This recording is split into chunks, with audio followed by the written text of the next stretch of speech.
पुरानी माँ। एक 7 साल के बच्चे की माँ की एक गंभीर बीमारी के कारण मौत हो जाती है।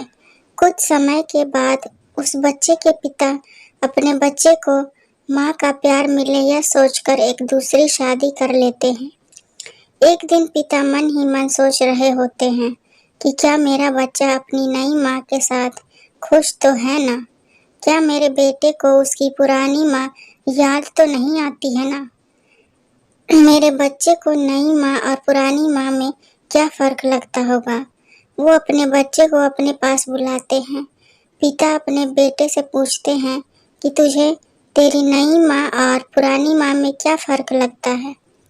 बच्चा अपने पिता को बहुत ही धीमी आवाज में कहता है कि मेरी पुरानी माँ झूठी थी और ये नई माँ सच बोलती है। बच्चे का जवाब सुनकर उसके पिता हक्के बक्के रह गए।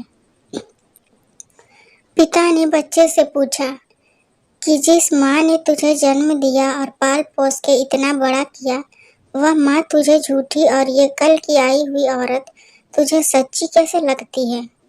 बच्चा बोला, मेरी पुरानी माँ मुझे हमेशा कहती थी कि अगर तू मस्ती करेगा तो मैं तुझे खाना नहीं दूंगी।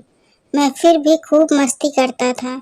इसके बावजूद भी वो मुझे पूरे गांव से ढूंढ कर लाती थी और मुझे अपने हाथों से खाना खिलाती थी।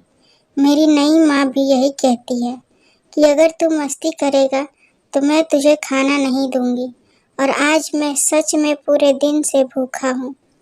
अपने छोटे से बच्चे की बात सुनकर पिता की आंख में आंसू आ गए। इसके बाद से पिता खुद ही अपने बेटे की देखभाल करने लगे। माँ जैसी बहुत मिल जाएगी, लेकिन जो असली माँ है उसके जैसी कोई और हो ही नहीं सकता।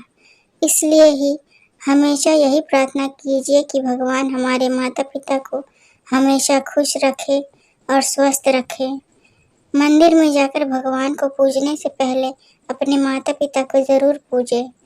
हमारी असली माँ का स्थान और कोई नहीं ले सकता, चाहे वो कितनी भी कोशिशें क्यों ना कर ले। माँ तो माँ होती है और हमारे खून के रिश्ते की बराबरी कोई नहीं कर सकता। तो आज की इतनी सी कहानी थी। अगर आपको पसंद आए तो लाइक, कमेंट और शेयर करें। चैनल पर नए हैं तो चैनल को सब्सक्राइब करें। इस कहानी को सुनने के लिए बहुत बहुत धन्यवाद।